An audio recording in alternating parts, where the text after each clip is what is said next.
Welcome to IPL discussion. ఇవాళ IPL లో మరో బిగ్ ఫైట్ జరగనుంది. బెంగళూరు వేదికగా రాయల్ ఛాలెంజర్స్ బెంగళూరు ను పంజాబ్ కింగ్స్ ఢీకొట్టనుంది. 3వ స్థానంలో ఉన్న బెంగళూరు 4వ స్థానంలో ఉన్న పంజాబ్ తో తలపడనుంది. ఇరు జట్లు 6 మ్యాచ్లు ఆడగా 2 మ్యాచ్లు ఓడి 4 మ్యాచ్లు గెలిచాయి. ఇవాల్టి మ్యాచ్ లో గెలిచి 5వ విజయాన్ని నమోదు చేసుకోవాలన్న పట్టుదలతో ఇరు జట్లు ఉన్నాయి. గత మ్యాచ్ లో రాజస్థాన్ రాయల్స్ తో తలబడిన ఆర్సీబీ 9 వికెట్ల తేడాతో విజయాన్ని నమోదు చేసుకుంది. రాజస్థాన్ నిర్దేశించిన 173 పరుగుల లక్ష్యాన్ని వికెట్ నష్టానికి 17.3 ఓవర్స్ లోనే టార్గెట్ ను పూర్తి చేసింది. అటు పంజాబ్ కింగ్స్ కూడా గత మ్యాచ్ లో కోల్కతాపై భారీ విక్టరీ నమోదు చేసింది. మొదట బ్యాటింగ్ చేసిన పంజాబ్ 111 పరుగులకు ఆల్అౌట్ అవ్వగా కోల్కతాను 95 పరుగులకే కట్టడి చేసింది. దీంతో ఇవాల్టి మ్యాచ్ లో పంజాబ్ ఆట తీరుపై ఉత్కంఠ నెలకొంది. మరి ఈ రోజు మ్యాచ్ కి సంబంధించి అలాగే నిన్నటి మ్యాచ్ కి సంబంధించి మనతో మాట్లాడడానికి స్టూడియోలో ఉన్నారు స్పోర్ట్స్ అనలిస్ట్ మోహన్ గారు, అలాగే చంద్రశేఖర్ గారు కూడా మనతో పాటు లైవ్ లో సిద్ధంగా ఉన్నారు. ఇద్దరికి నమస్తే sir, welcome to the discussion. ముందుగా మోహన్ గారు మీరు చెప్పండి, అంటే ఈ రోజు మ్యాచ్ గురించి మాట్లాడదాము. ఫస్ట్ నిన్నటి మ్యాచ్ లో డ్రాబ్యాక్స్ ఏంటి, అసలు ఎస్ఆర్హెచ్ పర్ఫార్మెన్స్ ఏంటి, అంత అన్ప్రిడిక్టబుల్ గా చేస్తున్నారా? అంటే వాళ్ళ పెర్ఫార్మెన్స్ బ్యాటింగ్ ఫస్ట్ చేసిన వాళ్ళు అంత పెద్ద స్కోర్ చేయటం లేదు. They should always score 200+ so that బౌలర్స్కే ఒక ఛాన్స్ దొరుకుతుంది టు డిఫెండ్ ద టైటిల్ స్కోర్ని. But they could not do it very well. And Mumbai Indians మంచి బ్యాటింగ్ పెర్ఫార్మెన్స్ తోటి వాళ్ళు they won the match with 4 wickets in hand. And Jackson all round performance, not only a wicket taking bowler and also 36 runs perform చేసిను. తిలక్ వర్మ 21, హార్దిక్ పాండ్యా 21 తోటి ఒక మంచి performance తోటి వాళ్ళు గెలిచారు మ్యాచ్. అంటే they have confidence in their own place. But ఎస్ఆర్హెచ్కి వాళ్ళేమో they are not in good form. They are not able to face the other teams అండి. And they are in last position. So definitely ఈరోజు match చాలా బాగుంటుంది. But Mumbai Indians scored victory against SRH అని చెప్పొచ్చు. Okay, Chandrasekhar గారి దగ్గరికి వెళ్దాం. Sir, నిన్నటి మ్యాచ్ గురించి బ్రీఫ్ గా మీ ఎనాలిసిస్. ప్రాపర్ ప్లానింగ్ లేకుండా ఎస్ఆర్హెచ్ ఓడిపోయింది. Aniket Varma is in good form, కానీ ఏదో నేను మూసలో పోసినట్టుగా అదే పద్ధతిలో వెళ్తాననే ఉద్దేశంతో నితీష్ కుమార్ రెడ్డిని అప్ ది ఆర్డర్ పంపించి అనికేత్ ని డౌన్ ది ఆర్డర్ పంపించడం పెర్సే బ్లండర్. నిన్న మ్యాచ్ లో జరిగినటువంటిది మెయిన్ మిస్టేక్ అదే. మొదట్లోనే వికెట్లు పోయినాయి. Ishan Kishan is not in that form except that ఆ ఫస్ట్ మ్యాచ్ సెంచరీ మినహాయిస్తే అతను ఏమీ చేయట్లేదు. సో అలాంటి తరుణంలో డెఫినెట్ గానే బౌలర్లని డిస్టర్బ్ చేయడం కోసం అని కనుక అనికేత్ ని అప్ ది ఆర్డర్ పంపించుంటే the things would have been otherwise. నిన్న జరిగినటువంటి మిస్టేక్ ఎస్ఆర్హెచ్ విషయంలో జరిగినటువంటి ఒకే ఒక పెద్ద తప్పదే. అంటే సార్, ఎస్ఆర్హెచ్ ఆడితే సూపర్ గా ఆడుతుంది, లేకపోతే లేదు, కనీసం పోటీ కూడా ఇవ్వలేన రేంజ్ లో ఆడుతుంది. అంటే దీన్ని ఎలా చూడాలి? మంచి ప్లేయర్స్ ఉన్నా కూడా ఆ మెచ్యూరిటీ అవేవి ఎందుకు మనకి ప్లేలో కనిపించట్లేదు? లేదంటే యాక్చువల్ గా ఎస్ఆర్హెచ్ ఈసారి ఏమైందంటే అన్ఫార్చునేట్లీ మామూలుగా అయితే కనుక ఎస్ఆర్హెచ్ బలం అనేటువంటిది బౌలింగ్. బట్ ఎప్పుడైతే భువీని వదిలేసుకున్నారో ఆ వీక్నెస్ అనేటువంటిది కనబడుతుంది. షమీ నో డౌట్ ఒకప్పుడు మంచి బౌలర్ అయి ఉండొచ్చు కాక, బట్ ఆ ఇంజరీ తర్వాత కంబ్యాక్ అతను అంత చెప్పుకోదగినటువంటిగా లేదు. సహజంగానే భువీ నుంచి ఏ రకమైనటువంటి దాన్ని ఎక్స్పెక్ట్ చేస్తూ ఉంటాయో టీములు, షమీ నుంచి దాన్ని ఎక్స్పెక్ట్ చేయడం ఎస్ఆర్హెచ్ కి అలవాటు అయిపోయి ఆ రిజల్ట్ రాకపోవడంతో మనకి ఇబ్బంది అవుతుంది. సో మన వీక్ లింక్ అనేటువంటిది బౌలింగ్ చాలా స్పష్టంగా కనబడుతోంది. సో దాన్ని కవర్ చేసుకుంటూ బ్యాటింగ్ తోటి మనం కవర్ చేసుకున్నాం. మొట్టమొదటి మ్యాచ్ ని కనుక గమనించినట్లయితే సీజన్ 18th ఎడిషన్ ప్రారంభం అయినటువంటి దాన్ని ఎప్పుడైతే టాప్ ఆర్డర్ కూడా బ్యాటింగ్ కూడా డొల్లతనం కనబడుతూ ఆటోమేటిక్ గా బౌలర్లు తేలిపోతూ ఉన్నారు. అదే మన యొక్క పరాజయానికి ప్రధానమైనటువంటి కారణం. అందులోనే యాక్చువల్ గా చహర్ లాంటి ఆటగాడిని 11 లో ఇంక్లూడ్ చేయకపోవడం అనేటువంటిది లాస్ట్ మ్యాచ్ చేశారు. But it is too late. So అందుకని ఆ రకంగా టీం కాంపోజిషన్ కూడా సరిగా పెట్టుకోకపోవడం, మలింగాని ఎందుకు కూర్చోబెట్టుకున్నారో మొదటి 4 మ్యాచ్లు ఎవరికి అర్థం కాదు. సో అందుకని ఉన్నటువంటి వనరుల్ని సరిగా ఉపయోగించుకోలేకపోవడం అనేటువంటిది ఎస్ఆర్హెచ్ ఉన్నటువంటి పెద్ద బలహీనంగా కనబడుతుంది. ఇంకా రేస్ లో ఉండే ఛాన్స్ ఉందని అంటారా మీరు? ఎస్ఆర్హెచ్ అంటే of course there are possibilities, అదనే అనలేం మనం. This is cricket, glorious uncertainty. Last ball దాకా ఏముంటుందో తెలియదు అని చెప్పేటువంటిది ఏదో నేను ఎస్ఆర్హెచ్ ఆరెంజ్ ఫ్యాన్ ని, ఆరెంజ్ ఆర్మీని ఆనందంలో ఉంచడం కోసం చెప్తున్నా అనేటువంటిది కాదు. There is a possibility, but it is very very remote, very blinkering chances. ఎందుకంటే ఇంకా 7 ఉన్నాయి. ఏడిట్లో అట్లీస్ట్ 6 గెలవాలి. ఆల్రెడీ మనకి 4 పాయింట్స్ ఉన్నాయి కాబట్టి 6 కనుక గెలిచేట్లయితే 12+4 16 పాయింట్స్ అనేటువంటిది కంటెన్షన్ లో ఉండేటువంటిది. సో అందుకని పాసిబిలిటీస్ ఉన్నాయా అని కనుక మీరు అడిగేట్లయితే on paper there are possibilities, but నిజంగా చెప్పండి, గుండెల్లోంచి చెప్పండి అంటే మాత్రం doors are closed. S Mohan గారు, ఇంకా ఈ రోజు మ్యాచ్ గురించి మాట్లాడదాం. 3rd place versus 4th place points table లో కనుక మనం చూసినట్టయితే స్ట్రెంగ్స్ ఏంటి రెండు టీమ్స్ వి? అంటే పంజాబ్ కింగ్స్ కి బౌలింగ్ అటాక్ చాలా బాగున్నది అండ్ ఆర్సీబీకి బ్యాటింగ్ స్ట్రెంగ్త్ బాగున్నది. బట్ ఈరోజు డెఫినెట్లీ బౌలింగ్ స్ట్రెంగ్త్ ఉంటే పంజాబ్ కింగ్స్కి they should have very good fielding support. Fielding support ఉంటే ఏమవుతుంది, వాళ్ళు డెఫినెట్లీ వాళ్ళు కటెన్ చేయొచ్చు ఆర్సీబీని. బట్ ఆర్సీబీలో విరాట్ కోహ్లీ, పడికల్, రాజత్ పతిదార్ అండ్ లివింగ్స్టన్ లాంటి ప్లేయర్స్ ఉన్నారు, టిమ్ డేవిడ్, భువనేష్ కుమార్ ఉన్నాడు, జస్ యాసల్వుడ్ ఉన్నాడు. వాళ్ళు డెఫినెట్లీ వాళ్ళు పెర్ఫామ్ చేస్తారు. అంటే వాళ్ళు ఒక మంచి ఛాన్స్ ఉన్నది, బ్యాటింగ్ స్ట్రెంగ్త్ బాగున్నది. బ్యాటింగ్ స్ట్రెంగ్త్ నా ఉద్దేశంలో ఎప్పుడు అంటే 200+ చేయాలండి. The below 200 is a chasable target. ఇప్పుడు definitely RCB has got a edge over Punjab Kings అని చెప్పొచ్చు. బట్ శ్రేయాస్ అయ్యర్ పంజాబ్ కింగ్స్కి ద కెప్టెన్, ఆయన పెర్ఫార్మెన్స్ చాలా బాగుండే, బట్ ఒక 1 or 2 మ్యాచెస్ ఫెయిల్ అయ్యిండు. ఆయన వికెట్ పైన ఉంటే డెఫినెట్లీ ఏమవుతుంది, he will try to score many runs. But they have Priyansh Arya as one of the good batsmen and Pradeep Simran అని ఒక బ్యాటింగ్. వీళ్ళ ఓపెనింగ్ పార్ట్నర్షిప్ ఒక ఫ్యాంటాస్టిక్ పార్ట్నర్షిప్. ఇంతవరకు వాళ్ళు మంచి పెర్ఫార్మెన్స్ ఇచ్చారు. ఈరోజు డెఫినెట్లీ ఫారిన్ ప్లేయర్స్ లాగా మ్యాక్స్వెల్, స్టోనిస్, జాన్సన్ లాంటి players and Yuzvendra Chahal leg spin bowling ఒక ఫ్యాంటాస్టిక్ బౌలింగ్ చేసినాడు. And many players are not able to play his bowling. But ఈరోజు Punjab Kings bowling and RCB బ్యాటింగ్లో కాంపిటీషన్ ఉంటుంది.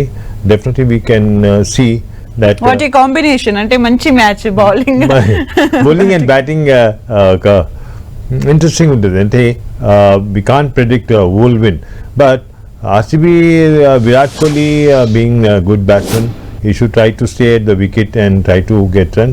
బట్ నా ఉద్దేశం ఇప్పుడు 200+ చేయాలండి, అప్పుడే ఛాన్సెస్ ఉన్నాయి. చంద్రశేఖర్ గారు, మీరు చెప్పండి, అంటే హూ ఇస్ లీడింగ్ బెస్ట్? అంటే 2 టీమ్స్ కూడా మంచి ఫామ్ లో ఉన్నాయి, కెప్టెన్స్ కూడా మంచి పర్ఫామ్ చేస్తున్నారు. హూ ఇస్ లీడింగ్ అంటే ఫారెన్ ప్లేయర్స్ ఉన్న టీమ్స్ లో ఎవరు లీడింగ్ మంచి చేస్తున్నారని మీరు అంటారు?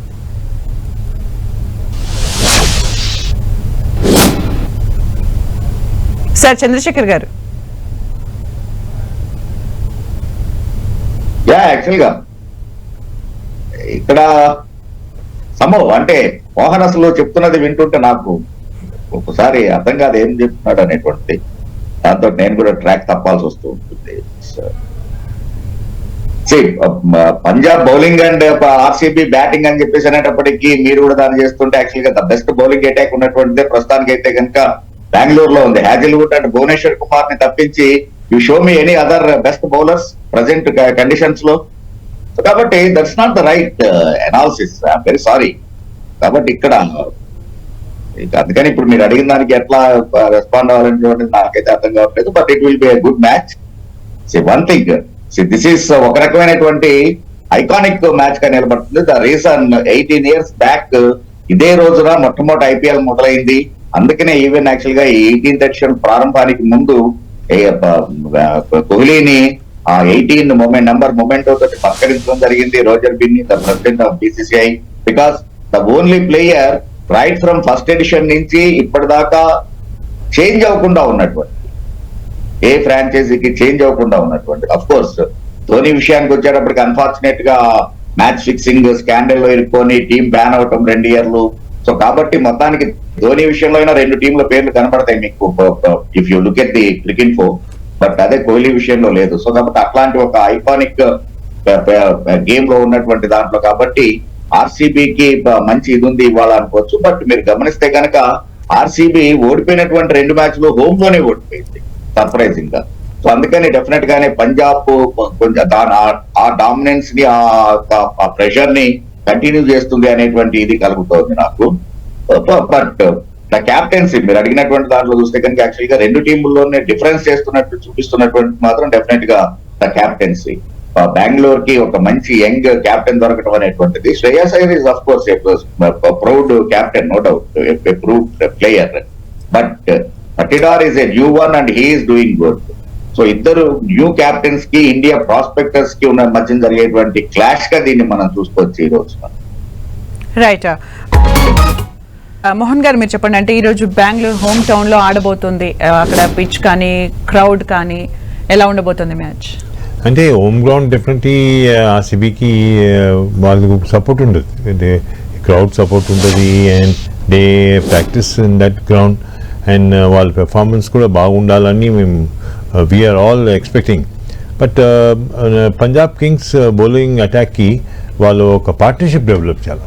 అంటే ఫస్ట్ వికెట్ 6 overs పోకుండా, ఒక వికెట్ పోకుండా డెఫినెట్లీ వాళ్ళ పార్ట్నర్షిప్ డెవలప్ చేస్తే ఏమవుతుంది, ఒక పెద్ద స్కోర్ పోవచ్చు. ఆ score definitely it will B match winning score.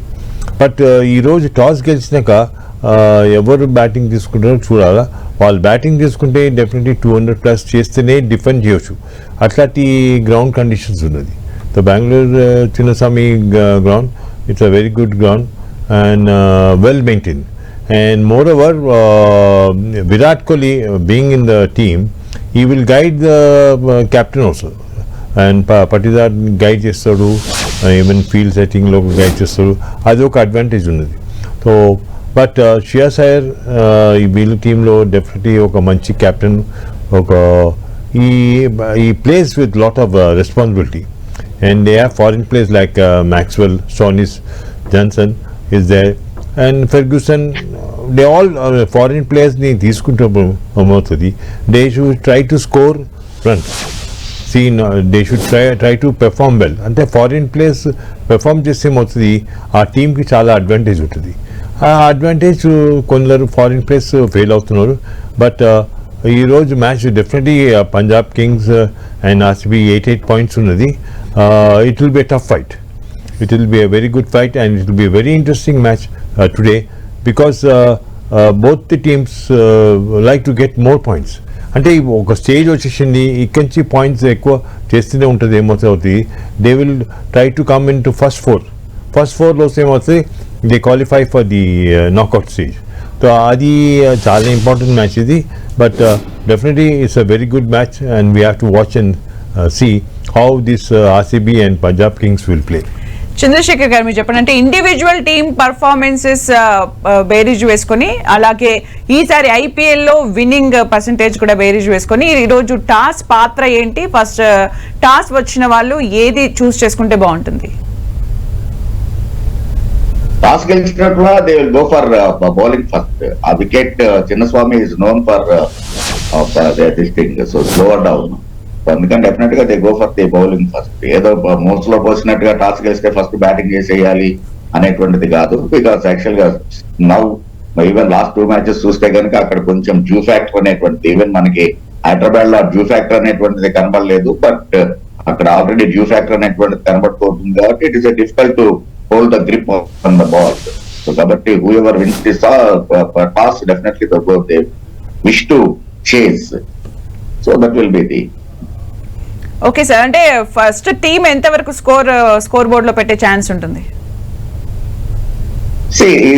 ఈ రోజు మ్యాచ్ ఒకటి madam, it is purely 2 batting sides clash అని చెప్పుకోవచ్చు. ఎందుకంటే ఈక్వల్ స్ట్రెంగ్త్ ఉంది బౌలింగ్ యూనిట్ వచ్చేటప్పటికి. ఈవెన్ యాక్చువల్ గా మ్యాక్స్వెల్ ని చాలా హై ఎక్స్పెక్టేషన్స్ తోటి తీసుకుంటే Punjab he is not doing good with either bat or ball. So కాబట్టి అదొక వాళ్ళకి అక్కడ వీక్ లింక్ అనేటువంటిది కనబడుతోంది. కాబట్టి బట్ ఫర్ దట్ డెఫినెట్ గా ఈవెన్ యాక్చువల్ గా ఇటు బెంగళూరు విషయంలో చూస్తే జనరల్ గా ఎప్పుడు కూడా నేను 1-to-1 చూస్తాను.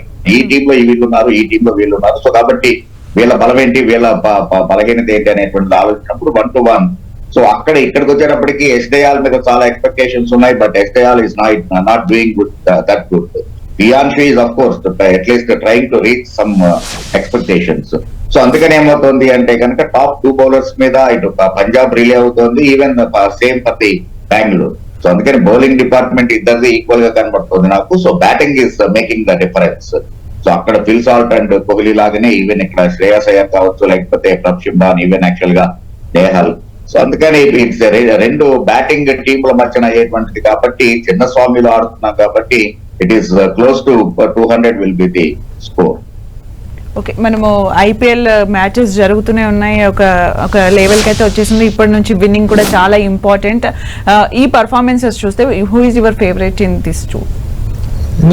We go with RCB only because it's a Bangalore team and Virat Kohli is doing well. He should guide the team also. But always ఎప్పుడు పుంచి మ్యాచెస్ చూడాలా, చూస్తే ఏమవుతుంది, they will try to keep on winnowing. So it all depends upon ఆ రోజు perform చేయాలా, ఆ రోజు batting bowling ఫీల్డింగ్లో బాగా పెర్ఫామ్ చేస్తే ఆ టీంకి ఛాన్స్ ఉంది. బట్ ఇది హోమ్ గ్రౌండ్లో ఆడుతున్నాడు, ఇది ఒక ఛాన్స్ ఉన్నది ఆర్సీబీకి. బట్ బయట గ్రౌండ్లో పోయి ఆడుతున్నప్పుడు ఏమవుతుంది, they should try to adjust to the climatic condition and also to the wicket. అది అట్లాంటి టెంపర్మెంట్ బిల్డ్ చేయాలండి. And that I think both the teams should try to adjust with the performance and also try to improve their performance when they go and play in other states. ఇప్పుడు నీకు home గ్రౌండ్లో బాగా ఆడతారు కానీ బయట పోతే వాళ్ళు బాగా ఆడటం లేదు కొందరు. సో ఇట్ డిపెండ్స్ అపాన్ వాళ్ళ పెర్ఫార్మెన్స్ అండి అండ్ టెంపర్మెంట్. ఇక్కడ టెంపర్మెంట్ ఏమవుతుందంటే ఎవరు బాగా టెంపర్మెంట్ తోటి ఆడతారో, ఎవరు అడ్జస్ట్ అయ్యి పెర్ఫామ్ చేస్తారో, that team has got a good chance. ఇప్పుడు చాలామంది డిపెండ్ అయి ఉంటుంది 1 or 2 players పైన ఎప్పుడు డిపెండ్ అయ్యి. This is a team work. So all the players should not only bat well, bowl well and also fielding and catching చాలా important అండి ఈ T20 ఫార్మాట్ ఆఫ్ గేమ్లో. And I think definitely the fielding should give it edge over the others. Okay sir, Chandrashekar గారు మీరు చెప్పండి, strength and weaknesses అంటే ఈ 2 teams లో మీరు అబ్జర్వ్ చేసినాయి. అబ్జర్వేషన్ దాకా నేను చెప్పినట్టుగానే యాక్చువల్ గా captaincy is making the difference. రెండు టీముల్ని కనుక గమనించినట్లయితే ఇద్దరు ఫ్యూచర్ ని దృష్టిలో పెట్టుకొని రెండు టీములు ఇన్వెస్ట్ చేశాయి అనేటువంటిది మాత్రం it is very clear on the captaincy. అందుకని బికాస్ రెండు కూడా ఇంత మటుకు 18 ఎడిషన్స్ అయినా కూడా కనీసం ఒక్కసారి కూడా కప్పు గెలవనటువంటి టీంలే కాబట్టి at least from now on they decided to invest on the leader. అదేటువంటి ఆ తేడా అనేటువంటిది చాలా స్పష్టంగా కనబడుతోంది ఈ రెండు టీంలోను. అండ్ యాక్చువల్ గా both are taking the responsibility. That's the main advantage ఈ రెండు టీంలో ఉన్నటువంటిది. Both captains are really very quiet and calm and they are very thinkable. ఇది ఆలోచించిన శక్తి ఉన్నటువంటి క్యాప్టెన్లు. దట్స్ ది సిమిలారిటీ నేను అబ్జర్వ్ చేసినటువంటిది ఈ రెండు టీముల్లో. Any weaknesses sir? Any weaknesses you observed? మీరు అబ్జర్వ్ చేసిన వీక్నెస్ లో ఈ 2 teams లో ఏమైనా ఉన్నాయా? అదే అనేటువంటిది. ఇంకా తర్వాత అంటే కనుక అఫ్ కోర్స్ ఒకటి ఓపెనింగ్ స్లాట్. ఇప్పుడు మా మోహన్ చెప్పినట్టు ఏ టీం బాగా ఆడితే ఆ రోజు బాగా ఆడితే వాళ్ళు గెలుస్తారు, లేకపోతే బాగా ఆడాలి, ఫీల్డింగ్ బాగా చేయాలి, క్యాచ్లు బాగా పట్టాలి, అదంతా కామన్ గా ఉండేటువంటిది. సో కాబట్టి ఆ రెండు నేను చెప్పినటువంటిది మీరు అడిగినటువంటి దానికి అబ్జర్వేషన్ అంటే కనుక ఆ మేకింగ్ అనేటువంటిది. అండ్ రెండిట్లోనూ ఉన్నటువంటిది ఏంటి అంటే ఒకటేమో యాక్చువల్ గా కోచ్ యొక్క ఇన్ఫ్లుయెన్స్ అనేటువంటిది కనబడుతోంది పంజాబ్ విషయానికి వచ్చేటప్పటికి. If you go in to deep, ఇంకా అదే బెంగళూరు విషయానికి వచ్చేటప్పటికి coach is quiet. యాండీ flower is not that. Even during playing days నుంచి కూడా ఈజ్ వెరీ క్వైట్. అదే ఇక్కడికి వచ్చేటప్పటికి Ponting was very aggressive. So కాబట్టి ఆ అగ్రెషన్ అనేటువంటిది కొంచెం పంజాబ్ లో కనబడేటువంటి ప్రయత్నం జరుగుతుంది. బికాస్ నేచురల్ గానే వాళ్ళ యొక్క ఇది ఆ సర్దార్ తీసుకునేటువంటి అది కూడా ఆ అగ్రెషన్ ఎలిమెంట్ అనేటువంటిది కనబడుతుంది. That's another difference. ఇక్కడేమో కోహ్లీ ఒక్కడే మిగిలినటువంటి 10 మంది రోల్ ని పోషించేటువంటి పరిస్థితి. బట్ అక్కడ పంజాబ్ విషయానికి వచ్చేటప్పటికి 10 కి 10 ఆ రకమైనటువంటి దాన్ని పోషించగలరు. That's also one of the major difference between these 2 teams. Sir final గా చెప్పండి, అంటే టేబుల్లో 3rd, 4th ప్లేసెస్ మ్యాచ్ ఈ రోజు ఎలా ఉండబోతుంది? ఫైనల్ గా మీరు ఇచ్చే ప్రెడిక్షన్? చాలా బాగుంటుంది. Definitely is a very good match. ఇప్పుడు చంద్రశేఖర్ చెప్పిన టేబుల్ లో ఫస్ట్ 4 places లో ఉన్నప్పుడు ప్రెజర్ ఎలా ఉంటుంది అసలు? యాక్చువల్లీ ప్రెజర్ అంటే they should try to keep on maintaining the winnowing streak. They should get more points and they should add more points to their team. That is the main nidhi. And Punjab is a very aggressive team. Chandrasekhar cheppinaga aggressive team adi. They'll fight like anything. But RCB should bat well. Virat Kohli should take that responsibility, and the other batsmen also should play and give a partnership. అప్పుడే ఒక chance ఉంది. అంటే ఒక్క batsmen పైన ఎక్కువ depend ఉండదు. But ఒక partnership నేను చెప్పినలాగా పార్ట్నర్షిప్ డెవలప్ చెప్తే definitely have a good chance. And hopefully today's match will be very good match. Chandrashekar గారు, ఫైనల్ గా మీరేమంటారు సార్? Yeah, of course, it will be a good fight. Evenly balanced sides రెండు face చేస్తున్నాయి అనుకోను. Third and fourth they know that ఒకవేళ ఈ match కనుక గెలిచినటువంటి వాళ్ళు డెఫినెట్ గా వాళ్ళ యొక్క ప్లే ఆఫ్ అవకాశాలు మరింత మెరుగుపడతాయి. Because they will go with the double figure 10 points తోటి ఉంటారు కాబట్టి it will be a good match. But home match లో ఆడుతున్నటువంటి ఆ వీక్నెస్ నుంచి బెంగళూరు బయటపడాల్సినటువంటి అవసరం ఉంది. ఐ డోంట్ థింక్ ఈ రోజు కూడా వాళ్ళు దాని నుంచి బయటపడేటువంటి అవకాశం అయితే నాకు కనబడట్లేదు. So definitely even actually ఈ రోజున because Bangalore is playing home and my favorite is Punjab. Thank you sir Chandrashekar గారు, మోహన్ గారు, మీ అనాలిసిస్ తెలియజేసినందుకు. సో మొత్తానికి ఈ రోజు అయితే బిగ్ ఫైట్ అనే చెప్పుకోవాలి. రెండు టీమ్స్ కూడా ఈక్వల్ గా పర్ఫామ్ చేస్తున్నాయి కాబట్టి ఈ రోజు మ్యాచ్ చాలా ఇంట్రెస్టింగ్ గా ఉంటుందని చెప్పి అనలిస్టులు చెప్తున్నారు. ఇది వాటి స్పెషల్ డిబేట్. Stay tuned.